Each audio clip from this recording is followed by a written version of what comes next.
जी नमस्कार, मैं हूं शैलेंद्र चौधरी। स्वागत करता हूं मैं आपका आपके अपने YouTube channel learn with Shailendra में। साथियों, सीटेट के लिए लगातार प्रैक्टिस हमारी चल रही है, चाहे वो ईवीएस हो या मैथ्स हो। लगातार हम लोग प्रैक्टिस सेट कर रहे हैं। ईवीएस में हमारे 7 प्रैक्टिस सेट कंप्लीट हो चुके हैं, प्लस ईवीएस में NCERT class 3rd 4th 5th हम लोग कंप्लीट कर चुके हैं। इसके अलावा कुछ ऐसे पॉइंट्स, ऐसे टॉपिक्स हैं जिनसे सीटेट में क्वेश्चन बनते रहे हैं, उसकी भी कंप्लीट मैराथन में डाल चुका हूं। तो ईवीएस की ये 4 वीडियोस देखने के बाद आप लोग प्रैक्टिस धुआंधार करते रहिए, आपका कोई भी क्वेश्चन गलत नहीं होगा, इतना मुझे भरोसा है।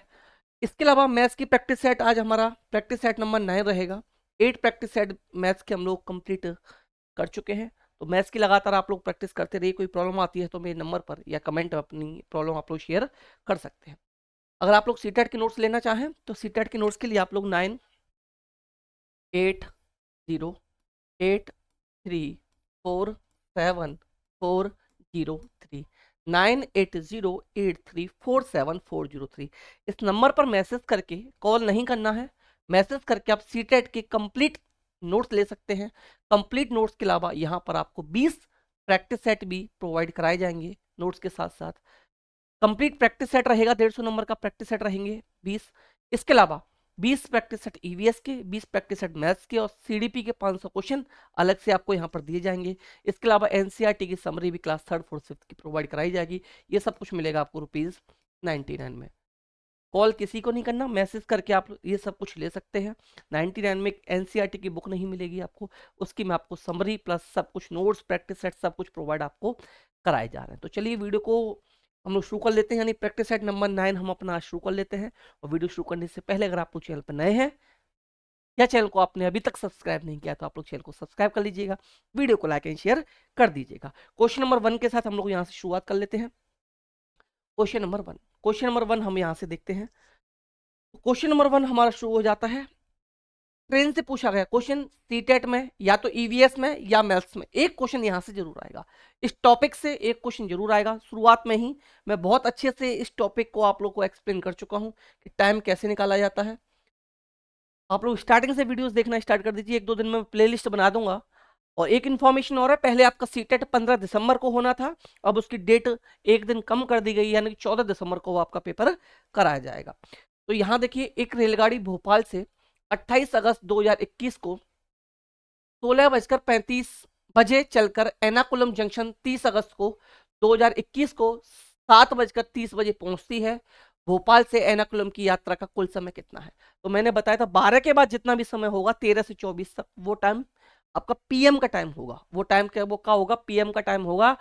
और 1 से 12 तक ये आपका एएम का टाइम कहलाएगा। 12 से 12 तक का टाइम एएम का टाइम होगा। तो एक चीज समझिए आप लोग, ट्रेन चलती है 28 अगस्त को और 30 अगस्त को पहुंचती है, तो तीसरे दिन पहुंची। 28 अगस्त, 29 अगस्त, 30 अगस्त।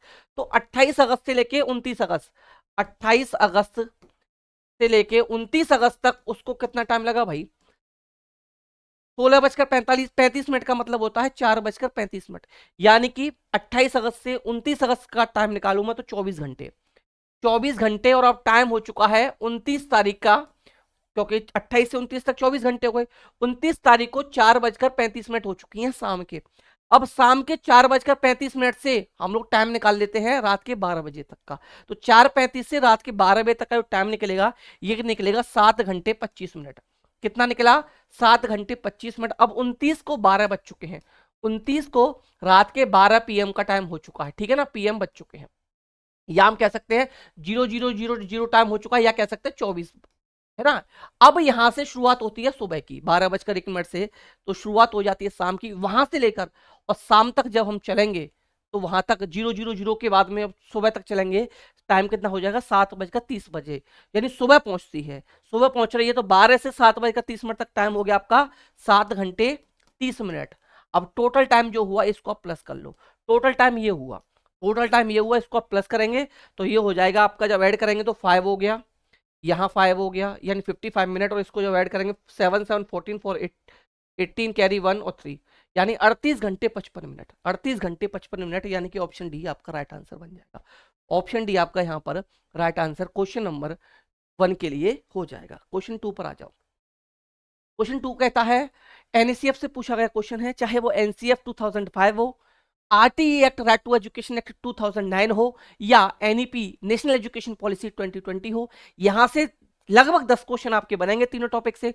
एनईपी 2020 कंप्लीट करा चुका हूं, ऐसे ही एनसीएफ और आरटी एक्ट भी आपको मैं कंप्लीट करा चूंगा। एनईपी की पूरा वीडियो देख लीजिएगा, मुश्किल से 55 मिनट की वीडियो है, एनईपी से रिलेटेड हर एक डाउट आपका वहां पर क्लियर हो जाएगा। तो एनसीएफ 2005 के अनुसार एक प्राथमिक गणित कक्षा में निम्नलिखित में से कौन सी प्रक्रिया सबसे कम प्रासंगिक है, सबसे कम भाई, सबसे कम बताना, यानी नेगेटिव ऑप्शन आपको बताना है। तो सूत्रों को याद करना, पैटर्न प्रतिमान का उपयोग करना, दृश्यीकरण एंड संबंध स्थापित करना। तो याद रखिएगा, सूत्रों को याद करना ये नेगेटिव पॉइंट होता है, सूत्र याद करना, परिभाषा याद करना, कंठस्थ करना, रटना, इस टाइप के यहाँ ऑप्शन दिख जाएंगे, नेगेटिव ऑप्शन होंगे। और सबसे कम प्रासंगिक यहाँ की नेगेटिव ही पूछा गया है, तो इसलिए हमारा जो ऑप्शन नंबर ए है यही राइट आंसर बन जाएगा। Option number A question number 2 के लिए हमारा राइट आंसर हो जाएगा। क्वेश्चन नंबर 3 पर आते हैं। क्वेश्चन नंबर 3 छोटा सा क्वेश्चन समझ पर आधारित है, मैं डिविजिबिलिटी आपको पढ़ा चुका हूं कि यदि संख्या के अंकों का योगफल 3 का गुणज है तो संख्या से विभाजित होगी। संख्या मान लीजिए 21 है, इसका जब सम किया 2 + 1 तो 3 आया, ठीक है। ऐसे ही संख्या मान लीजिए आपका 24, तो 24 को डिवाइड किया, 24 को डिवाइड किया, ऐड किया तो 6 आया। तो ये ऑलवेज किससे डिविजिबल होगी? क्या हमेशा 2 से होगी? नहीं। क्या हमेशा 9 से होगी? नहीं, क्योंकि देखिए इनमें से कोई भी नंबर 9 से डिविजिबल नहीं है। 6 से ये नंबर डिविजिबल है, बट 3 ये वाला नहीं है, तो ये भी कट गया, यानी एक ही ऑप्शन बचता है 3, एक ही ऑप्शन बचता है 3, यानी ऑप्शन बी इस क्वेश्चन का राइट आंसर बन जाएगा। और 3 की डिविजिबिलिटी में आता ही है कि सभी अंकों का सम अगर 3 से डिविजिबल है या 3 का मल्टीपल है, बात एक ही है, तो वो नंबर 3 से हमेशा डिविजिबल होगा ही होगा। तो ऑप्शन बी हमारा राइट आंसर बन जाएगा। क्वेश्चन 4, 3 घंटियां क्रमशः प्रत्येक 12 मिनट, 20 मिनट, 36 मिनट के अंतराल पर बजती हैं। ये तीनों घंटियां प्रातः 7:15 बजे एक साथ बजती हैं, तो वे फिर से एक साथ कितने बजे बजेंगी? इस टाइप का क्वेश्चन हो या ट्रैफिक लाइट वाला क्वेश्चन हो, इनमें हमेशा आप लोग पहले एलसीएम फाइंड करोगे। क्या करोगे? एलसीएम फाइंड करोगे। तो हम लोग एलसीएम निकाल लेते हैं, 12, 36, सॉरी 12, 20 एंड 36, 12, 20 एंड 36 का एलसीएम फाइंड करते हैं। 2 से डिवाइड देंगे भाई, 2 से डिवाइड दिया मैंने, 2 से हम लोग डिवाइड करते हैं, चलिए। तो 2 से डिवाइड दिया, 6 आ गया, ये आपका 10 आ गया, यहाँ आपका 18 आ गया। फिर 2 से दे लेते हैं, अभी 2 से चला जाएगा, 2 से 3 आया, 5 मिला, 9 मिला। 3 से दे लेते हैं, ये मिला 1, ये मिला 5, ये मिला 3। अब 3 जाएगा और 3 के बाद फिर आपका 5 से चला जाएगा, ठीक है ना। आप जानते हैं 3 और 5 एक स्टेप मैंने यहाँ कम कर दिया। तो एलसीएम क्या मिलेगा? 5 3 जा 15, 15 3 जा 45, 45 2 जा 90, 90 2 जा 180, 180 आ गया। यानी 180 मिनट बाद वे एक साथ बजेंगी, 180 मिनट बाद वो एक साथ अब बजेंगी। 180 मिनट को अगर मैं टाइम से कन्वर्ट करूं, घंटे में कन्वर्ट करूं, आवर में कन्वर्ट करूं, तो डिवाइडेड बाई 60 हो जाएगा, यानी 3 घंटे आ जाएंगे। यानी 3 घंटे वे बाद अब ये एक साथ बजेंगी। जब 3 घंटे बाद ये जब एक साथ बजेंगी, तो पहले बजी थी 7:15 पे, कितने बजे एक साथ बजी थी? 7:15 पर एक साथ बजी थी। 3 घंटे में इसमें ऐड करूंगा तो 10:15, यानी 10:15 AM। ऑप्शन बी जो है ये करेक्ट आंसर बनेगा। ऑप्शन बी जो है ये करेक्ट आंसर बनेगा, भले ही ये तीसरे नंबर पर दे रखा है, ये ऑप्शन बी है। OMR में आप ऑप्शन बी फिल करोगे। अब ये बजेंगे 10:15 पर। ऐसा क्वेश्चन ट्रैफिक लाइट वाला हो, घंटी वाला हो, एलसीएम निकालिएगा, टाइम ऐड करा रहा है तो ऐड कर दीजिएगा, ठीक है। क्वेश्चन 5 पर आ जाते हैं। भागफल ज्ञात नहीं किया जा सकता जब किसी संख्या को निम्न में से विभाजित किया जाएगा, 1 से, 0 से, स्वयं से, -1 से। तो भाई किससे डिवाइड करें कि आपको भागफल विभाजित? तो बी, यानी ऑप्शन 0 से हम किसी भी को डिवाइड करते हैं, इनफाइनाइट हमें मिलता है, हमें भागफल नहीं मिल सकता। तो ऑप्शन बी जो है इसका करेक्ट आंसर हो जाएगा। और देखिए 0 में 1 से डिवाइड दिया, 0 में 1 से डिवाइड दिया तो 0 आएगा, बट 1 में 0 से डिवाइड दिया, इनफाइनाइट हमें मिलेगा। इसका हम लोग सॉल्यूशन नहीं कर सकते, ठीक है ना, याद रखिएगा। क्वेश्चन से निम्नलिखित में से कौन से दो भिन्न समतुल्य हैं? इक्वल कौन से हैं ये बताना है, इक्वल कौन से हैं ये बताना है। 1/4 और 2/4, 1/4 और 2/4, इनको या तो सॉल्व कर लीजिए या फिर रिड्यूस करके देख लीजिए, कैसे भी कर सकते हो। देखिए ये 4, यहां से देखिए 1/4, 2/4 क्रॉस मल्टीप्लाई किया, ये 4 1 जा 4 है, 4 2 जा 8, इक्वल नहीं हुए। 3 2 या 6 है, 3 1 जा 3, इक्वल नहीं हुए। 3 5 या 15, 3 2 या 6, इक्वल नहीं हुए। 6 4 जा 24, 8 3 या 24, इक्वल हो गए, यानी कि आंसर डी आ गया। ऐसे नहीं करना चाहते थे आप डिवाइड देके कर सकते थे, ऐसे नहीं करना चाहते तो ये 4/3 है, ये 8/6 है, इसको रिड्यूस करके देख लेते तो भी 4/3 मिलता। इस तरीके से भी आप कर सकते थे, कई तरीके हैं, डिवाइड देके देख लेते तो भी आपका आंसर सेम आता, जैसे आपको ठीक लगे आप लोग कर सकते थे। क्वेश्चन 7 पर चलने से पहले अगर आप लोग चैनल पर नए हैं तो प्लीज चैनल को सब्सक्राइब कर लीजिएगा, वीडियो को लाइक एंड शेयर आप लोग जरूर कर दीजिएगा। क्वेश्चन 7, निम्न गुणों वाली आकृति की पहचान कीजिए। इसकी 4 भुजाएं हैं, ठीक है भाई, रेक्टेंगल, रोम्बस, स्क्वायर कुछ भी हो सकता है। यह एक बंद आकृति यानी क्लोज फिगर है। इसकी सम्मुख भुजाएं बराबर और समांतर है, बराबर भी है समांतर भी है, जो अपोजिट साइड्स है। इसके सभी कोण 90 डिग्री के होते हैं। तो रेक्टेंगल में चारों क्वालिटी होती हैं, स्क्वायर में भी चारों क्वालिटी होती हैं, रोम्बस में चारों क्वालिटी नहीं होती, ठीक है ना, रोम्बस में चारों क्वालिटी नहीं होती। तो हमारा आंसर ए और बी। लेकिन हम सी ऑप्शन पे आएंगे, सी ऑप्शन अगर हम देखेंगे तो वहां रेक्टेंगल भी है, स्क्वायर भी है, तो इसलिए हमारा आंसर सी हो जाएगा, इसलिए हमारा आंसर सी हो जाएगा। चाहे आपका रेक्टेंगल बने, रेक्टेंगल हो, चाहे आपका स्क्वायर हो, क्लोज फिगर है, दोनों की 4 साइड है, सभी एंगल 90 डिग्री के हैं, किसी भी एंगल को देख लीजिए सभी एंगल 90 डिग्री के हैं, और अपोजिट साइड इक्वल है, ये साइड इसके इक्वल है, ये साइड इसके इक्वल है, यहाँ ये साइड इसके इक्वल है, ये साइड इसके इक्वल है, ठीक है ना। तो इसलिए इसका आंसर ऑप्शन नंबर सी बन जाएगा हमारा, इसलिए इसका आंसर जो बनेगा ऑप्शन नंबर सी हमारा इसका राइट आंसर बन जाएगा। अगला question, question number 8, question number 8 है, निम्नलिखित में से किसकी लागत अधिक है। किसकी लागत सबसे ज्यादा होगी भाई, 25 दर्जन वस्तुएं, एक दर्जन में 12 आइटम्स हो जाएंगे, तो 25 दर्जन का मतलब होगा 25 मल्टीप्लाई बाई 12, और एक की कॉस्ट जो है 350, तो 350 इसको सॉल्व करेंगे, ठीक है ना। दूसरा है 250 पैकेट, प्रत्येक की कीमत आपका 350, तो देखिए 250 पैकेट, प्रत्येक की कीमत 250, 350। तो एक चीज अगर हम देखें, कंपेयर अगर हम कंपेयर करें तो यहाँ 350 से 350 चला गया। अब ये देखिए 12 का मल्टीप्लाई जब मैं इसके साथ करूंगा, 12 का मल्टीप्लाई जब मैं इसके साथ करूंगा तो क्या मिलेगा, 12 5 जा 66 आ गया, 12 2 जा 24 630, ये 300 आ गया, और ये 24, ये 250 है, तो ये वाला ज्यादा है, यानी ऑप्शन 1 ज्यादा है। ऑप्शन 1 ज्यादा है तो हमें क्या बताना है भाई, किसकी कीमत अधिक है, तो ऑप्शन 1 की, तो यानी ए जो है राइट आंसर बन जाएगा, ऑप्शन 1 जो है राइट आंसर बन जाएगा, दोनों बराबर नहीं होंगे, ऑप्शन 1 राइट आंसर हमारा बन जाएगा। क्वेश्चन 9, 2750 ml बराबर है, तो आप जानते हैं 1 litre equal 1000 ml, 1 litre equal 1000 ml के होता है, तो 27 लीटर हो नहीं सकता क्योंकि 27,000 होना चाहिए था, 0.2 लीटर हो नहीं सकता क्योंकि 275, इसका मतलब ही 275 ml हो गया, इसका मतलब क्या हो गया 275 ml हो गया, ये तो 275 ml से ज्यादा है, 270 लीटर का मतलब होगा 275 पर 3 जीरो, तो यानी ऑप्शन 1 बचता है हमारे पास 2 लीटर 750 ml, 2 लीटर 750 ml ये हमारे पास हो जाएगा, यानी कि ऑप्शन नंबर जो है सी, क्वेश्चन 9 का ऑप्शन सी हमारा राइट आंसर बन जाएगा। इसको याद रखिएगा बस, ये अगर आता है आपको तो आप इजीली कर पाएंगे, क्योंकि डिवाइडेड बाई कर देते हैं इसको, 2750 डिवाइडेड बाई 1000 तो निकल कर आता है 2.750, तो 2 लीटर हो जाता है, 750 ml में हमारा यहाँ पर ये हो जाता है, इसलिए हमारा आंसर ये आया। क्वेश्चन नंबर 10 पर आते हैं, the number of degrees in 5 and 1/3 right angle. तो राइट एंगल मैं बता चुका हूँ, एक राइट एंगल जो होता है ये 90 डिग्री के इक्वल होता है, वन राइट एंगल इक्वल होता है आपका 90 डिग्री के, one right angle 90 degree equal होता है।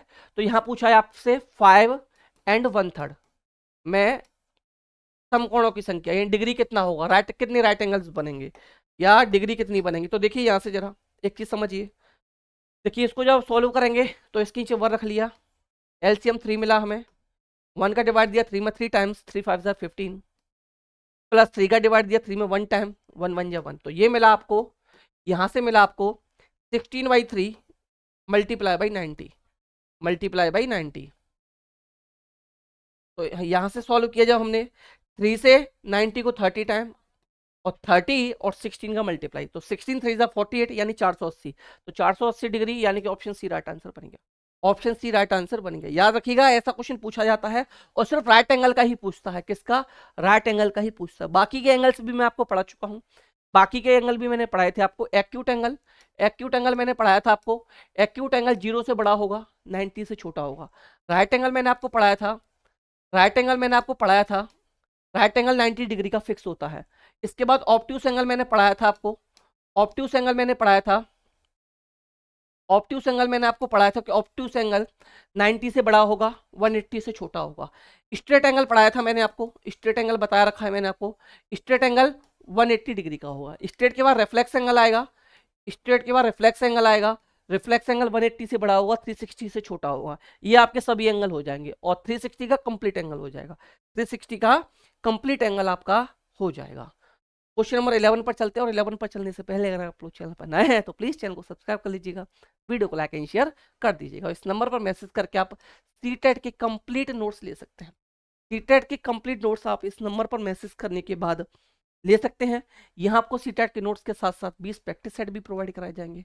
20 ईवीएस के प्रैक्टिस सेट अलग से रहेंगे, मैथ्स के 20 प्रैक्टिस सेट अलग से रहेंगे, सीडीपी के 500 क्वेश्चंस भी अलग से दिए जाएंगे प्रैक्टिस के लिए, और एनसीईआरटी 3rd 4th 5th की समरी आपको प्रोवाइड कराई जाएगी। तो चलिए video please like and share करते चलिएगा, और जो लोग चैनल पर नए हैं वो चैनल को सब्सक्राइब जरूर कर लीजिएगा। क्वेश्चन 11 पर आते हैं। थोड़ा सा स्पीड आज ज्यादा है, मैं मानता हूँ स्पीड थोड़ी सी ज्यादा है, लेकिन क्वेश्चंस भी इजी हैं, कैलकुलेशन इतनी फास्ट नहीं है कि आपकी समझ में ना आए। हरजोत को लगता है कि एक वर्ग, एक समचतुर्भुज और एक आयत दोनों ही है, वह वेन हिले के ज्यामितीय चिंतन के किस हिस्से पर। तो वेन हिले से क्वेश्चन आएगा ही आएगा। मैं हर बार बोलता हूं कि वेन हिले से ज्यादातर क्वेश्चन पूछा जाता है।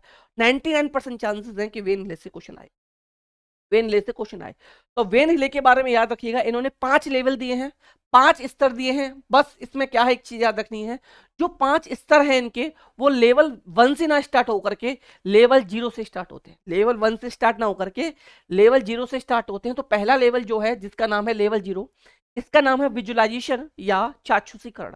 विजुअलाइजेशन या चाक्षुषीकरण, इसमें क्या होता है, इसमें दृष्टिकरण स्तर पर बच्चा वस्तुओं की आकृति को सिर्फ जानते हैं, उनकी आकृति के आधार पर वर्गीकरण कर सकते हैं। जैसे समोसे को देख के बता सकता है कि आपका ये ट्राइंगल है, ठीक है ना, वो ऐसे के बता सकता है। बोर्ड को देख के बता सकता है ये रेक्टेंगल शेप है, इस तरीके से वो बता सकता है। बिस्किट की आकृति को देखकर आयत बताता है, रोटी की आकृति को देखकर व्रत बताता है। लेवल 1 यानी कि दूसरे स्तर पर आएंगे, जिसका नाम लेवल 1 है, एनालिसिस या विश्लेषण जिसे कहा जाता है। इसमें बच्चा आकृति के गुणों के आधार पर वर्गीकरण करने लगता है। जैसे वो कहेगा ये वर्ग है क्योंकि इसकी चारों भुजाएं बराबर हैं, ये आयत है क्योंकि रेक्टेंगल है क्योंकि इसकी अपोजिट साइड इक्वल है, आमने सामने की भुजा बराबर है। लेवल 2 यानी तीसरा स्तर जो है, जिसका नाम है लेवल 2, अनौपचारिक निगमन। इसमें बच्चा आकृति के बीच में समानता के आधार पर, क्या समानता के आधार पर एक वर्ग और आयत दोनों समचतुर्भुज है बता सकता है। तो इसमें याद रखिएगा, बाकी के दो आपको नहीं पढ़ने, इसके परसेंट चांस है, 1% चांसेस है कि लेवल 3rd जो है अनौपचारिक निगमन, इससे क्वेश्चन बने। 99% चांसेस होते हैं कि आपके ये दोनों स्टेप है ऊपर वाले, लेवल 0 एंड लेवल 1, यहीं से आपका क्वेश्चन बन जाता है, यहीं से आपका क्वेश्चन बन जाता है। 99% यही चांसेस आपके रहते हैं। तो 3 लेवल पढ़ लीजिएगा 100% बिलीव करके, बाकी के 2 लेवल बिल्कुल मत पढ़िएगा, पहले 3 में से ही क्वेश्चन आपका बन जाएगा। क्वेश्चन नंबर 12, राष्ट्रीय शिक्षा नीति, नेशनल एजुकेशन पॉलिसी, एनईपी 2020 से क्वेश्चन है ये, के अनुसार शिक्षार्थियों का आकलन को शामिल करता है संज्ञानात्मक भौतिक आयाम, संज्ञानात्मक भावात्मक और मनोगत्यात्मक, संज्ञानात्मक सामाजिक और आध्यात्मिक, भौतिक और मनोवैज्ञानिक। तो ये क्वेश्चन मैंने जो अपनी एनईपी की क्लास है वहां मैंने बताया हुआ, चैनल पर जाकर वीडियो पड़ा हुआ, अभी 3 दिन पहले डाला है, 3-4 दिन पहले, वहां से आप लोग देख लेना। तो इसका जो ऑप्शन है, cognitive, affective and psychomotor domains, यानी कि संज्ञानात्मक, भावात्मक और मनोगत्यात्मक आयाम, इस क्वेश्चन का राइट आंसर क्वेश्चन नंबर 12 का हमारा हो जाएगा। अगला क्वेश्चन है क्वेश्चन नंबर 13, 20 दिनों में मिनटों की संख्या जो है निम्न में से किसकी सेकंड की संख्या के बराबर होती है। तो इसको समझिए जरा, एक दिन में 24 घंटे होते हैं, ठीक है, 24 घंटे होते हैं, और एक घंटे में आपकी 60 मिनट होती है। एक घंटे में आपकी क्या होती है भाई, 60 मिनट होती हैं। और यहाँ पर 24 घंटे में 20 दिनों में मिनटों की संख्या बराबर किसकी सेकंड की संख्या के बराबर होगी।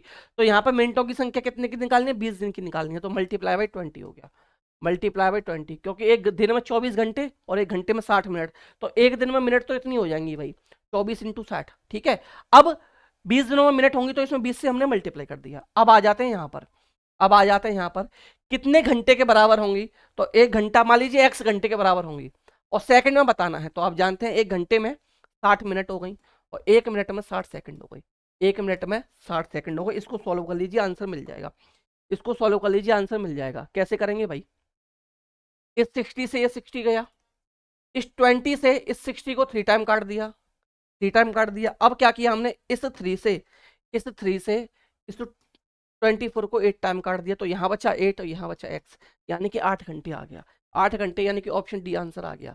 8 घंटे यानी कि ऑप्शन डी जो है ये करेक्ट आंसर हमारा आ गया। इतना तो जानते ही होंगे आप, 1 घंटे में 60 मिनट होती हैं और 1 घंटे में सेकंड निकालेंगे तो 60 गुणा 60 बराबर 3600 या 3600 या 3600 सेकंड होती हैं। क्वेश्चन 14, एनसीएफ 2005 से फिर क्वेश्चन आ गया। एनसीएफ 2005 के अनुसार स्कूली गणित उन परिस्थितियों में होना चाहिए जहां बच्चे गणित में आनंद लेना सीखें। यह सिद्धांत इस आधार वाक्य पर आधारित है कि, देखिए ये सभी के सभी क्वेश्चन आए हुए हैं, मैंने एवं ही नहीं बना दी, ये सभी के सभी क्वेश्चन आपसे पूछे गए हैं। तो पहला, बच्चे को पाठ्य पुस्तक की समस्या को हल करने में आनंद आना चाहिए, इस पर आधारित है भाई। ऐसा तो कुछ नहीं है, सिर्फ आनंद, बच्चे मजे ले रहे हैं, मजे आ रहे हैं, ये कहाँ का सॉल्यूशन हुआ। बच्चों को गणितीय पहेलियों को हल करने में आनंद आना चाहिए, चलो देखते हैं। गणित का जीवन भर उपयोग और आनंद दोनों लिया जा सकता है, ये बिल्कुल सही ऑप्शन है कि गणित का जीवन भर उपयोग और आनंद दोनों लिया जा सकता है। तो ऑप्शन सी जो है क्वेश्चन नंबर 14 का, ऑप्शन सी जो है ये करेक्ट आंसर आपका यहाँ पर बन जाएगा। अगला क्वेश्चन है क्वेश्चन नंबर 15। क्वेश्चन 15, 6 बच्चों ने अपनी लंबाई मापी और जिसके परिणाम निम्न प्रकार है। तो भाई पहले की लंबाई है, ध्यान से भाई सॉल्व करवाना, 109। चलिए छोटे पेन थोड़ा सा पतला कर लेते हैं, आ तो भी जाएंगे सभी। पहला है 109.0 सेंटीमीटर, दूसरा है 114.7 सेंटीमीटर, सभी सेंटीमीटर में है यहाँ तक। तो अभी पहली है 130, है 102.9 सेंटीमीटर, चौथा है 99.7 सेंटीमीटर, पांचवा है 109.5 सेंटीमीटर और छठवां है आपका 112.2 सेंटीमीटर। अब इसके बाद क्या करना है भाई, इन सभी बच्चों की औसत लंबाई और एवरेज निकालना है। एवरेज कैसे निकलेगा, सबका प्लस कर दो, सबका प्लस करके 1 2 3 4 5 6 से डिवाइड दे दो, निकल आएगा। तो भाई हम प्लस कर लेते हैं और प्लस करके मैं आंसर यहाँ लिखूंगा। सबसे पहले यहाँ से स्टार्ट करेंगे, ठीक है ना। 7 और 9 16, 16 और 7 23, 5 28 2 30, यानी हासिल आई 3, 3 9 12, 12 4 16 और 2 18, 18 और 9 27, 27 और 2 29, 29 और 9 38, हासिल आई 3, 3 और 1 4, 4 और 9 13 और 1 14, 3 3 और 1 4, 4 और 1 5, 5 9 14, हासिल आई 1, 1 2 3 4 5 6, 648.0 सेंटीमीटर, यानी 0 हट गया, 6 से डिवाइड दे दो क्योंकि 6 संख्या है। कितनी संख्या है, 1 2 3 4 5 6, एवरेज ऐसे ही तो निकलता है। 6 से डिवाइड दिया तो 6 से डिवाइड दिया, 6 1 जा 6, 4 में डिवाइड नहीं जाएगा, 0 आ गया, 6 8 जा 48 सेंटीमीटर, 108 सेंटीमीटर एवरेज आएगा सबका, 108 सेंटीमीटर 0.0, यानी ऑप्शन सी राइट आंसर बन गया। और आपने देखा है ऑप्शन सी जो है ये दूसरे नंबर पर गिवन है, तो ऑप्शन बी को जल्दबाजी में सर्कल को फिल मत कर देना, ऑप्शन सी ही फिल करना है। तो आपका right answer option number C 108.0 centimetre, ठीक है ना। ये आपका राइट आंसर यहाँ पर बनेगा क्वेश्चन नंबर 15 का। अगले क्वेश्चन पर आ जाते हैं भाई, क्वेश्चन नंबर 16 पे। अगले क्वेश्चन पर आ जाते हैं क्वेश्चन नंबर 16 पे। गणितीय चिंतन का विकास डैश के जरिए किया जा सकता है। गणितीय चिंतन का विकास कैसे किया जा सकता है, पर्यावरण के चित्रांश से। भाई गणित की बात चल रही है, पर्यावरण बीच में कहां से आ गया। श्याम पट पर पहाड़े लिखकर हम लोग चिंतन कर सकते हैं, चिंतन का विकास कर सकते हैं। टेबल पे हम, सॉरी बोर्ड पे हमने टेबल लिख दी और बच्चा चिंतन कर सकता है, बिल्कुल नहीं भाई। दिए गए सूत्र के आधार पर प्रश्न हल करके, इसमें कहाँ चित्र हुआ, मैंने आपको बता दिया भाई कि आपका मान लीजिए ये रेक्टेंगल है और इसकी ये साइड 10 है, ये साइड 5 है और इसका एरिया जो होता है L/B होता है। तो इसमें कहीं चिंतन दिखा आपको, कहीं चिंतन हुआ, कुछ नहीं। एक बच्चा आएगा सीधा सा 10 × 5 50 सेंटीमीटर या मीटर जो भी होगा स्क्वायर करके चला जाएगा, क्या हुआ। तो बच्चों के साथ गणितीय खेल खेलने से यहाँ क्या होता है, यहाँ चिंतन का विकास किया जा सकता है भाई। यहाँ क्या किया जा सकता है, उनमें क्या चीज डेवलप की जा सकती है, playing mathematical games with children, इनके साथ भाई गणितीय खेल खेल कर इनके गणितीय चिंतन का विकास किया जा सकता है। तो ऑप्शन नंबर 1 जो है, ए जो है, ये करेक्ट आंसर हमारा बन जाएगा। नेक्स्ट है आपका क्वेश्चन नंबर 17। क्वेश्चन नंबर 17 की बात करते हैं कि गणित के शिक्षक के शिक्षाशास्त्री विषय वस्तु ज्ञान में सम्मिलित है। क्या सम्मिलित है भाई, शिक्षण के लिए क्रियाकलाप पर आधारित विधियों का उपयोग करना, ठीक है भाई। चलिए देखते हैं। तो गणित के शिक्षक शिक्षाशास्त्री विषय वस्तु ज्ञान में सम्मिलित है, क्या क्या सम्मिलित है, शिक्षक शिक्षण के लिए क्रियाकलापों पर आधारित विधियों का उपयोग करना बिल्कुल शामिल है। विभिन्न प्रकार की परीक्षाओं और आकलन युक्तियों का उपयोग करना बिल्कुल शामिल है। भिन्न भिन्न गणित की पुस्तकों के नाम पता होना, गणित की पुस्तकों के आपको नाम पता होना चाहिए, शामिल होना चाहिए। इससे क्या मतलब है? बिल्कुल नहीं होना चाहिए। विशिष्ट विषय की जानकारी होना ये भी शामिल है। तो देखिए यहां पर आपके जो सही है ए बी डी ठीक है, ए बी डी ठीक है, यानी कि ऑप्शन डी करेक्ट हो जाएगा। और एक चीज एलिमिनेशन मेथड में फिर इसमें भी काम करेगा। जहां इस टाइप का क्वेश्चन होगा वहां एलिमिनेशन मेथड लगाइए, मेरी गारंटी है क्वेश्चन गलत नहीं होगा। देखिए जब हमने ऑप्शन नंबर सी को गलत कर दिया तो जहां जहां सी हो काट दो, ये ऑप्शन कटेगा, ये ऑप्शन कटेगा, दो ऑप्शन तो हमने काट दिए। ये है एलिमिनेशन मेथड। आप एलिमिनेट करके सॉल्व करोगे कोई भी क्वेश्चन आपका गलत नहीं होगा। इतना आप लोग विश्वास कीजिए और प्रैक्टिस मेरे जैसे करा रहा हूं उस तरीके से प्रैक्टिस कीजिए। डेफिनेटली मैथ और ईवीएस में 60 में 60 आपके आने वाले। इतना भरोसा करके आप धुआंधार प्रैक्टिस मेरे साथ कीजिए। मैथ्स और ईवीएस में 60 में 60 दिलाने की जिम्मेदारी मेरी रहेगी। बाकी के पेडागोजी में ही पूरे में से पूरे नंबर आपको मैं दिला कर रहूंगा। नेक्स्ट आ जाओ क्वेश्चन नंबर 18 पर। क्वेश्चन 18 पर आ जाओ। जब 200 में से 135 यानी 200 माइनस 135 को घटाने के लिए कहा गया तब विद्यार्थी जोर से बोला 140 145 150 200 150 50, तो ये 50 15 65 होगा। इसलिए 200 माइनस 135 बराबर 65। इसलिए 200 माइनस 135 बराबर 65। ठीक है ना। क्वेश्चन नंबर 18 की बात कर रहे हैं। क्वेश्चन नंबर 18 की हम लोग यहां पर बात कर रहे हैं। अब इसमें अगर हम देखें तो यहां पूछा गया है कि निम्नलिखित कथनों में से कौन सा कथन विद्यार्थी द्वारा उपयोग की गई युक्ति के बारे में सर्वाधिक उपयुक्त है। तो सर्वाधिक उपयुक्त कौन सा ऑप्शन हो जाएगा? क्वेश्चन नंबर 18 में आपको यह बताना है कि सर्वाधिक उपयुक्त ऑप्शन आपका यहां पर कौन सा हो जाएगा। ऑप्शन डी, विद्यार्थी दुविधा में है और इसलिए योग की अवधारणा का उपयोग करके व्यकलन की समस्या को हल कर रहा है। ऑप्शन सी की बात करेंगे, विद्यार्थी दुविधा में है और इसलिए योग की अवधारणा का उपयोग करके व्यकलन की समस्या उपयोग कर रहा है। व्यकलन मतलब यहां पर सब्ट्रैक्ट से हो गया, घटाव से हो गया। यह एक अस्पष्ट कलन विधि है जो दर्शाती है कि विद्यार्थी के पास कोई अवधारणात्मक स्पष्टता नहीं है। भैया क्यों नहीं है? विद्यार्थी ने प्रश्न को हल करने के लिए वैकल्पिक युक्ति का उपयोग किया जो कि विद्यार्थी की अवधारणात्मक समझ को दर्शाती है। बिल्कुल अवधारणात्मक समझ को दर्शाती है। वो उसके नियरेस्ट जाके करके आया, तो बिल्कुल ये बिल्कुल ठीक है। ऑप्शन नंबर 1 बिल्कुल राइट आंसर हो जाएगा यहाँ पर। ऑप्शन ए जो है क्वेश्चन नंबर 18 के लिए यहाँ पर हमारा राइट आंसर बन जाएगा। क्वेश्चन 18 के लिए ऑप्शन ए जो है ये करेक्ट आंसर हमारा यहाँ पर बन जाएगा। अगला क्वेश्चन नंबर 19। क्वेश्चन नंबर 19, निम्नलिखित में से कौन सा प्राथमिक कक्षा की गणित पाठ्य पुस्तक में सम्मिलित किए जाने के लिए सर्वाधिक उपयुक्त है? क्वेश्चन 19, निम्नलिखित में से कौन सा प्राथमिक कक्षा की गणित पाठ्य पुस्तक में सम्मिलित किए जाने के लिए सर्वाधिक उपयुक्त यहां पर पूछा गया है कि सर्वाधिक उपयुक्त इसमें से कौन सा हो जाएगा। तो फर्स्ट ऑप्शन, निश्चित समय सीमा प्रत्येक विषय पाठ को पूरा करना। भाई ये थोड़ी है सर्वाधिक उपयुक्त। आप फिक्स टाइम में ही सिलेबस को कंप्लीट करेंगे तो ये तो ठीक नहीं है। ठीक है ना। एट प्रत्येक पाठ के अंत में दिए गए प्रदत्त कार्य और वर्कशीट के उपयोग कक्षा में टेस्ट के रूप में करना ये भी पॉसिबल नहीं है। विभिन्न अवधारणा को प्रस्तुत करने के लिए किससे कहानी पहेलियों को चित्र ये हो सकता है।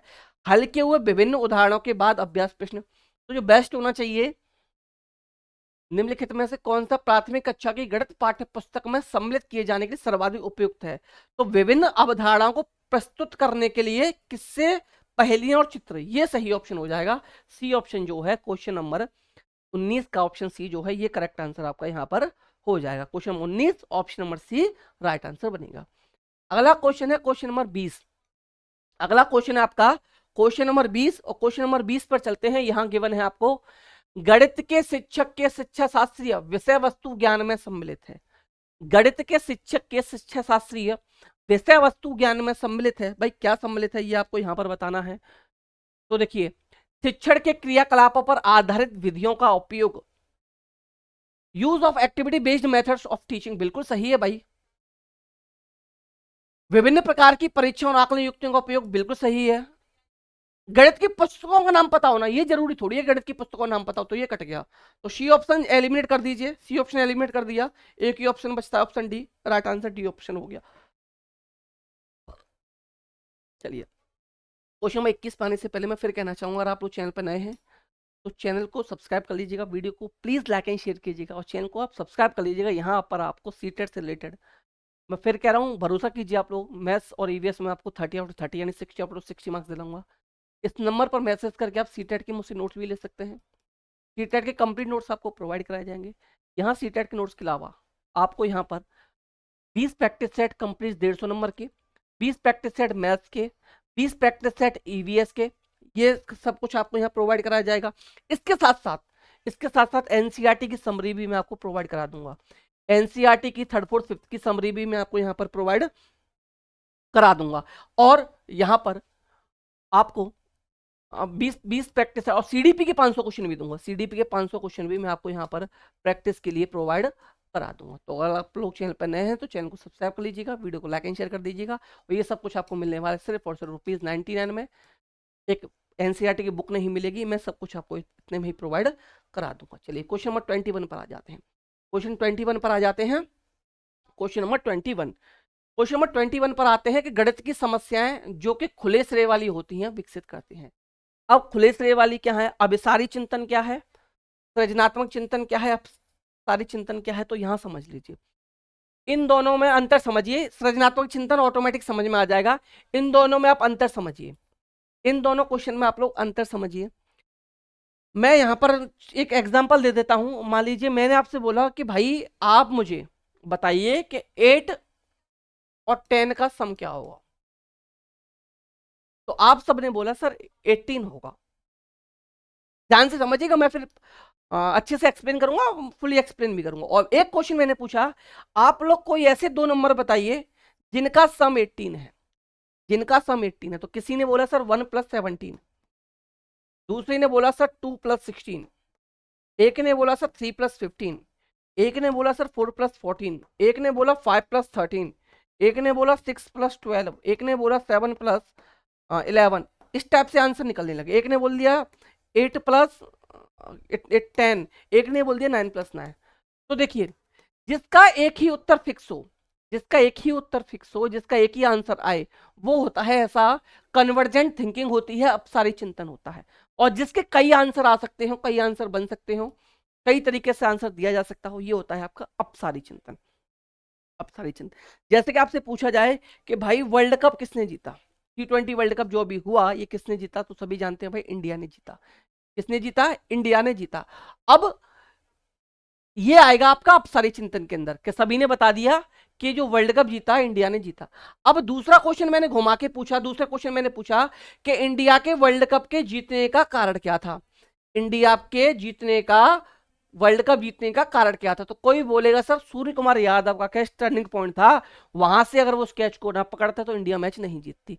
कोई कहेगा हार्दिक पांड्या ने जो जोड़ी जमी हुई थी, कौन सा बैटिंग कर रहा था मिलर के साथ, क्लास मार्क्स सा कौन था, अगर उसको आउट ना किया होता तो इंडिया मैच नहीं जीतती। कोई कहेगा अर्शदीप ने सर जो 17 18 19 जो ओवर गए वो अच्छे गए, वो रीजन था। कोई कहेगा बुमराह ने सर 19 ओवर जो डाला था वो काफी अच्छा डाला था। तो इस टाइप के जो आंसर आएंगे ये डाइवर्जेंट थिंकिंग के अंदर आएंगे।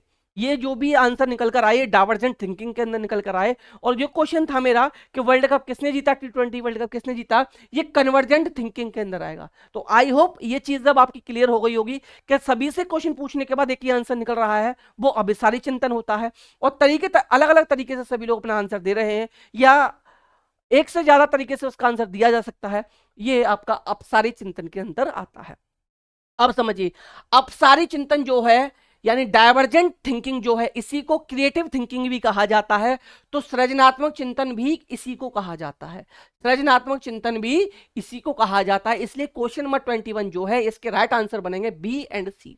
इसके राइट आंसर बनेंगे बी एंड सी, दोनों ही इसके यहां पर राइट आंसर हो जाएंगे। आप, मैं समझता हूं अब आपका डाउट क्लियर हो गया होगा कि अभिसारी चिंतन और अपसारी चिंतन में क्या अंतर है। ये क्वेश्चन अक्सर पूछ लिया जाता है और ये आपको पता होना बहुत ज्यादा जरूरी था, इसलिए मैंने इस क्वेश्चन में थोड़ा सा टाइम लिया। क्वेश्चन अच्छा था, ये आपका सभी सब्जेक्ट की पेडागोजी में भी काम करेगा, चाहे वो मैथ्स की हो, इंग्लिश की हो, हिंदी की हो, संस्कृत की हो, आपकी सभी पेडागोजी में भी आपके ये काम करेगा। और यूपी टेट और C TET, MP TET, REET, H TET, किसी भी टेट की तैयारी कर रहे हैं सभी में ये क्वेश्चन बहुत ज्यादा इंपॉर्टेंट हो जाता है।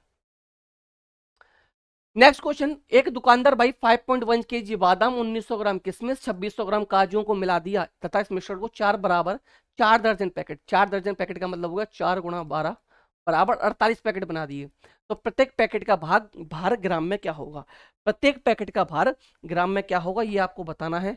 तो हमें यहाँ पर क्या कर लेना है भाई, हमें क्या कर लेना है यहाँ पर, ये लिख लेने हैं सभी। क्या है पहला, कुछ ग्राम है तो डायरेक्ट ग्राम में कन्वर्ट कर लेते हैं। आप जानते हैं 1 किलोग्राम बराबर 1000 ग्राम होते हैं, 1 किलोग्राम बराबर 1000 ग्राम होते हैं यहाँ पर। तो सभी को हम लोग ग्राम में ही कन्वर्ट कर लेते हैं। 1000 दिख नहीं रहा शायद आपको, चलिए अब दिखेगा 1000 ग्राम बन गया। तो ये हो जाएगा आपका 5100 ग्राम, ये हो जाएगा 1900 ग्राम, ये हो जाएगा आपका 2 किलो 600 ग्राम 2600 ग्राम। ठीक है, इनको प्लस कर लो, तीनों को प्लस किया तो 0 आया, 0 आया, 9 1 10 16 आया, कैरी 1 आया, 6 7 7 7 2 9 आ गया, 9600 ग्राम आ गया। अब इस 9600 ग्राम टोटल ड्राई फ्रूट्स हैं, इनको हमें फिल करना है, इनको फिल करना है भाई हमें 48 पैकेट के अंदर, 48 पैकेट के अंदर हमें फिल करना है। तो यहाँ से 48 से 96 दो बार कट गया तो क्या आ गया, 200 ग्राम आ गया। क्या आ गया, 200 ग्राम एक पैकेट का वेट आ गया, एक पैकेट का वेट 200 ग्राम आ गया। यानी कि ऑप्शन एक जो है ये करेक्ट आंसर हो गया, यानी कि ऑप्शन ए जो है ये हमारा करेक्ट आंसर बन जाएगा। ऑप्शन ए करेक्ट आंसर हमारा यहाँ पर बन जाएगा क्वेश्चन नंबर 22 के लिए। क्वेश्चन नंबर 22 के लिए ऑप्शन ए जो है ये करेक्ट आंसर हमारा यहाँ पर हो जाएगा। अगला क्वेश्चन है क्वेश्चन नंबर 23। क्वेश्चन 23 की तरफ चलते हैं। एक 120 सेंटीमीटर लंबे तार को मोड़कर एक समबाहु त्रिभुज का रूप दिया गया, समबाहु त्रिभुज की भुजाई की लंबाई क्या हो। ये क्वेश्चन मैंने आपको प्रैक्टिस सेट नंबर 8 में कराया है, प्रैक्टिस सेट नंबर 1 में करा है। 40 इसका आंसर आएगा। किस तरीके से आएगा वहां डिटेल में मैंने समझाया था, आप लोग बताइएगा किस तरीके से आएगा, क्यों आएगा, ठीक है ना, वहां से इसको कीजिएगा, ये आपके लिए होमवर्क हो गया। ये मैं क्वेश्चन करा चुका हूँ, प्रैक्टिस सेट नंबर 8 में करा है, मुझे अच्छे से याद है। नेक्स्ट, ये कभी कभी क्या होता है ना, एक क्वेश्चन इसी टाइप का क्वेश्चन 2 बार प्रैक्टिस सेट में आ जाता है, तो ये वही सीन है, ठीक है ना, क्वेश्चन रिपीट हो ही जाते हैं आपके एग्जाम में, आपको पता है। राष्ट्रीय पाठ्यचर्या रूपरेखा 2005 के अनुसार, यानी एनसीएफ नेशनल करिकुलम फ्रेमवर्क 2005 से पूछा गया क्वेश्चन है।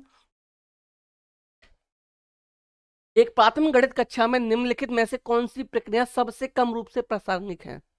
रिपीट हो गया क्या क्वेश्चन, सूत्रों को याद करना यही आंसर बनेगा, शायद मैंने शुरुआत में कराया था। सूत्र याद करना, रटना, कंठस्थ करना, याद करना, परिभाषा याद करना, ये सभी के सभी क्या होते हैं, नेगेटिव ऑप्शंस होते हैं। और सबसे कम प्रशासन एक पूछा था, तो ऑप्शन ए जो है ये करेक्ट आंसर हमारा बन जाएगा। 24 का ए करेक्ट आंसर बनेगा।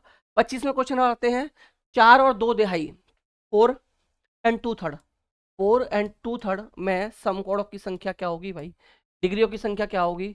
अच्छा, 350 से कितना देगा, क्वेश्चन को घुमा दिया, क्वेश्चन घुमा दिया, क्वेश्चन होगा वैसे ही, बस थोड़ा सा चेंज कर लिया कि ये 395 से कितना अधिक है। तो इसकी नीचे 1 रखा, एलसीएम 3 आया, 1 का डिवाइड दिया 3 में, 3 बार 3 चौक 12 हो गया, प्लस 3 का डिवाइड दिया 3 1 टाइम, 1 2 2 आ गया, तो यह आ गया 14/3, 14/3 मल्टीप्लाई बाई 90, 14/3 मल्टीप्लाई बाई 90 आप मिला हमें यहाँ से। अब ये देखिए जब हम इसको सॉल्व करेंगे तो 3 से 90 30 टाइम, और 30 को सॉल्व किया तो 420 मिला। क्या आ गया ये, 420 डिग्री मिला। अब ये पूछा है कि 420 डिग्री जो है ये 395 से कितना अधिक है। तो भाई जब इसमें से हम इसको माइनस करेंगे, ओरली कर सकते हैं, 420 से 395 को घटा दिया, 420 से 95 घटाया तो कितना आ गया, 20 5 25, 25 डिग्री अधिक है, 25 डिग्री अधिक है। यानी कि ऑप्शन डी हमारा करेक्ट आंसर क्वेश्चन नंबर 25 के लिए, ऑप्शन डी हमारा करेक्ट आंसर बन जाएगा। आ जाते हैं क्वेश्चन नंबर 26 पर। Question number 26, how many students obtain marks between 32 and 42। Question को ध्यान रखिएगा, एक होता है फ्रॉम, एक होता है बिटवीन, यानी कि एक होता है दोनों के बीच में, एक होता है 32 से 42 तक, दोनों में अंतर ये समझिए। क्वेश्चन होता है 32 से 42 तक, तो उसमें 32 भी इंक्लूड रहता और 42 भी इंक्लूड रहता, लेकिन क्वेश्चन है यहां से 32 और 42 के बीच, या तो न तो यहां पर 32 इंक्लूड होगा, नहीं 42 इंक्लूड होगा, तो इनके बीच में जो भी आएंगे वो बताने हैं। 32 से 42 के बीच कम है, नहीं आएगा, 36 शामिल हो जाएगा, 45 नहीं होगा, 47 नहीं होगा, 30 हो जाए, नहीं होगा, 30 भी नहीं होगा।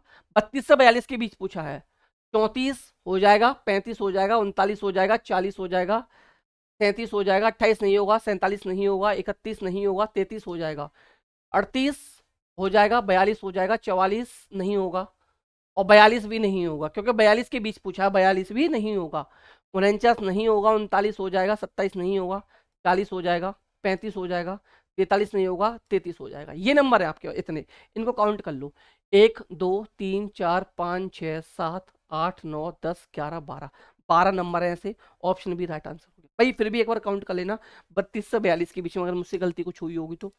32 और 42 को काउंट मत करना है, 33 से लेकर 41 तक जो भी नंबर को काउंट कर लेना, शायद 12 निकल के आएंगे, ऑप्शन बी राइट आंसर बन जाएगा। बाकी का आप लोग खुद देख लेना, इजी सा क्वेश्चन है, ऐसा कुछ नहीं है इस क्वेश्चन में कि आप लोग इतने परेशान इस क्वेश्चन को लेकर हो जाओ। अगला क्वेश्चन, निम्नलिखित में से कौन सा एक रचनावादी, रचनावादी की कंस्ट्रक्टिव की बात की गई है, रचनावादी कक्षा में गणितीय गतिविधि को निरूपित नहीं करता है, कौन सा नहीं करता है, ये क्वेश्चन आपसे पूछा गया है। रचनावादी गतिविधि को कौन सा निरूपित नहीं करता है, क्वेश्चन नंबर 27, क्वेश्चन नंबर 27 पूछा गया है। तो फर्स्ट, एक बच्चा विभिन्न आकृतियों को वर्गीकृत कर रहा है, भाई वर्गीकृत कर रहा है, ये रेक्टेंगल है, ये स्क्वायर है, ये रोमस है, ये सर्कल है, ये स्फेयर है, क्यूब है, तो भाई वर्गीकृत कर रहा है। यहाँ तो भाई क्या हो गया, रचनावादी क्रिएटिविटी है, तो ये तो सही हो गया। एक बच्चा गणितीय अवधारणा पर आधारित कहानी की रचना कर रहा है, बिल्कुल हो गया, इसमें यहाँ भी क्रिएटिविटी है, वो कहानी खुद बना रहा है बच्चा। एक बच्चा एकत्रित आंकड़ों के आधार पर ग्राफ बना रहा है, ये भी बिल्कुल हो गया क्रिएटिविटी है। एक बच्चा श्यामपट्ट से प्रश्नों की नकल करके लिख रहा है, जैसा मैडम ने छाप दिया बोर्ड पर बच्चा वैसे कॉपी कर रहा है, तो इसमें क्रिएटिविटी कहीं दिखी आपको, कहीं यहाँ क्रिएटिविटी है नहीं है, तो यही ऑप्शन हमारा राइट बन जाएगा, यही ऑप्शन हमारा राइट आंसर बन जाएगा क्वेश्चन नंबर 27 के लिए। क्वेश्चन 28, भाई काफी अच्छा क्वेश्चन, काफी अच्छा क्वेश्चन है ये। श्रीमान हरि ने एक वसीयत की जिसमें उन्होंने अपने दोनों बच्चे आर्य और भारती को क्रमशः 20 बाई 20 मीटर और 90 मीटर और 30 मीटर बाई 60 मीटर का प्लॉट दिए, परंतु बच्चे इस वसीयत से खुश नहीं थे, सही कारण हो सकता है। श्रीमान हरि थे, उन्होंने अपने दोनों बच्चों को प्लॉट दिए, एक को दिया 20 मीटर और 90 मीटर का, लंबाई 20 मीटर, चौड़ाई 90 मीटर थी, एक को दिया 30 मीटर लंबाई थी, 60 मीटर चौड़ाई थी, तो बच्चे इससे खुश नहीं थे। चार ऑप्शन दिए गए हैं, बच्चे खुश क्यों नहीं थे उसका पता हमें लगाना है। तो सबसे पहले अगर आप देखेंगे, दोनों हम जो हमारी गिवन है, हमें साइड गिवन है 20/90 एंड 30/60, दोनों अलग अलग हैं, यानी रेक्टेंगुलर प्लॉट हैं, यानी आयताकार प्लॉट हैं।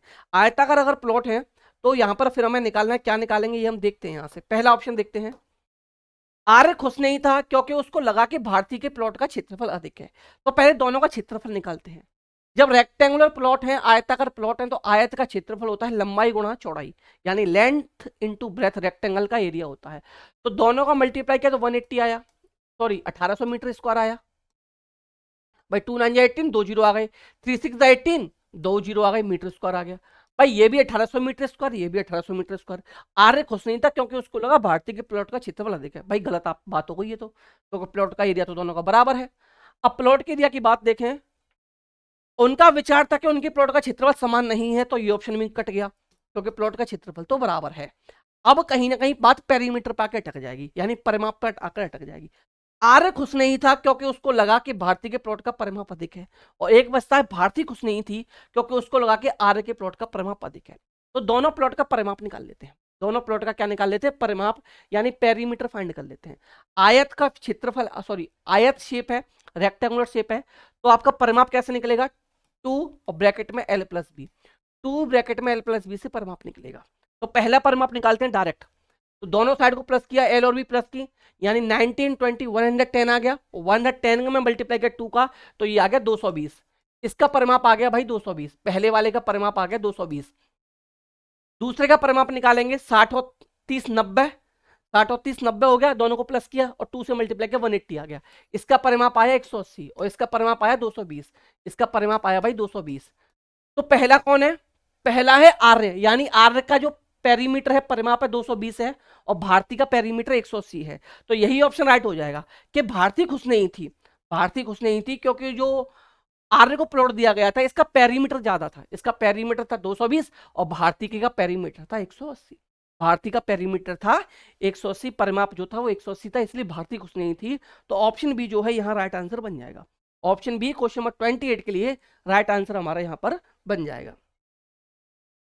क्वेश्चन 29, किसी स्कूल की कक्षा में 25 विद्यार्थियों को रक्त समूह नीचे दिए गए हैं, ये दिया गया है ए और ए बी वाले विद्यार्थियों की संख्या का अंतर क्या है। तो पहले ए वाले निकाल लेते हैं भाई, पहले हम ए वाले निकाल लेते हैं, फिर ए बी वाले निकालेंगे, दोनों की संख्या में अंतर बताना है, दोनों की संख्या में अंतर बताना है भाई। तो पहले ए वाले पता कर लेते हैं, ए वाले पता करते हैं, ए ए ए ए ए ए ए और ए, ठीक है, और कहीं है, चलिए 1 2 3 4 5 6 7 8, ए वाले 8 आ गए। अब निकालते हैं ए बी वाले, अब निकालते हैं ए बी वाले। ए बी वाले आओ भाई, एक हो गया ए बी वाला, एक ये हो गया, एक ये हो गया, एक ये हो गया, बस 4। दोनों में अंतर बताना भाई, सब्ट्रैक्ट कर दो, 4 आ गया। दोनों का अंतर 4 आ गया। क्वेश्चन डी, इजी सा क्वेश्चन था। क्वेश्चन डी इजी सा क्वेश्चन था। Question number 30। क्वेश्चन नंबर 30, 5 अंकों की सबसे छोटी संख्या तथा 4 अंकों की सबसे बड़ी संख्या का योगफल क्या है। कई बार ये क्वेश्चन आ चुका है। अब अगर कभी भी बड़ी संख्या पूछे कि सबसे बड़ी संख्या किसी भी नंबर की पूछे, उतने टाइम 9 लिख देना। या 3 अंकों की सबसे बड़ी हो जाएगी भाई 9, 999। 4 अंकों की सबसे बड़ी 4 बार 9, 5 अंकों की सबसे बड़ी 5 बार 9, 6 अंकों की सबसे बड़ी 6 बार 9, 7 अंकों की सबसे बड़ी 7 बार 9। ठीक है, अब छोटी पूछे, 2 अंकों की सबसे छोटी 100 हो गई भाई, एक जीरो कम करके लगा दिया। 3 अंकों की सबसे छोटी 100 हो गई, 2 अंकों की 10, 3 अंकों की 100, 4 अंकों की 1000, 5 अंकों की 10,000, ये हो गई आपकी। ठीक है ना। अब यहाँ पूछा है आपसे 5 अंकों की सबसे छोटी, तो 5 अंकों की सबसे छोटी, एक लगाया, 4 जीरो पे लगा लिया, 1 2 3 4। नेक्स्ट, 4 अंकों की सबसे बड़ी, सबसे बड़ी 4 अंकों की, 1 2 3 4 बार जीरो, दोनों को प्लस कर दो भाई, दोनों को प्लस कर दो, क्या आया 9 9 9 9 1, ये आंसर आया। 1 4 टाइम 9, 1 4 टाइम 9, ये आंसर बन गया। ऑप्शन डी राइट आंसर बन गया। ऑप्शन डी राइट आंसर बन गया। इस तरीके से आपका प्रैक्टिस सेट नंबर 9 यहाँ पर होता है कंप्लीट। प्रैक्टिस सेट 9 होता है यहाँ पर कंप्लीट। आई होप ये वीडियो, ये सेशन, ये क्लास आप लोगों को पसंद आया होगा। अगर आपको ये वीडियो, ये क्लास, ये सेशन पसंद आए तो इसको लाइक कीजिएगा, शेयर कीजिएगा, और जो लोग चैनल पर नए थे वो चैनल को सब्सक्राइब भी कर लीजिएगा। एक इन्फॉर्मेशन और है कि आपका सीटेट का पेपर अब 14 दिसंबर को होगा, इस बात को याद रखिएगा। और सीटेट के नोट्स के लिए आप इस नंबर पर मैसेज करके कंप्लीट सीटेट के नोट्स ले सकते हैं, सिर्फ ₹99 में। यहाँ आपको कंप्लीट नोट्स प्रोवाइड कराए जाएंगे, कंप्लीट नोट्स आपको यहाँ पर प्रोवाइड कराए जाएंगे। इसके अलावा आपको यहाँ पर 20 प्रैक्टिस सेट पूरे 150 नंबर के दिए जाएंगे, 20 प्रैक्टिस सेट मैथ्स के अलग से दिए जाएंगे, 20 प्रैक्टिस सेट ईवीएस के अलग से दिए जाएंगे, 500 सीडीपी के क्वेश्चन आपको यहाँ पर अलग से दिए जाएंगे, और एनसीईआरटी की समरी भी आपको यहाँ पर प्रोवाइड कराई जाएगी 3rd 4th 5th की। ये सब कुछ ₹99 में मिलेगा। नंबर पर मैसेज कीजिए, कॉल प्लीज मत कीजिएगा, सभी को मैसेज करना है। मैसेज करने के बाद सभी नोट्स, प्रैक्टिस सेट, सब कुछ आपको यहाँ पर प्रोवाइड करा दिया जाएगा। तो ये था आपका प्रैक्टिस सेट नंबर 9। नेक्स्ट मिलेंगे हम लोग नेक्स्ट वीडियो में, तब तक आप लोग हंसते रहिए, मुस्कुराते रहिए, और सीटेट पास करने के लिए पढ़ते रहिए। चैनल को सब्सक्राइब करके जाना, वीडियो को लाइक एंड शेयर प्लीज करके जरूर जाना। चलिए मिलते हैं नेक्स्ट वीडियो में, तब तक आप लोग हंसते रहिए, मुस्कुराते रहिए, सीटेट पास करने के लिए पढ़ते रहिए। तो bye bye, take care, thank you, नमस्कार, जय हिंद।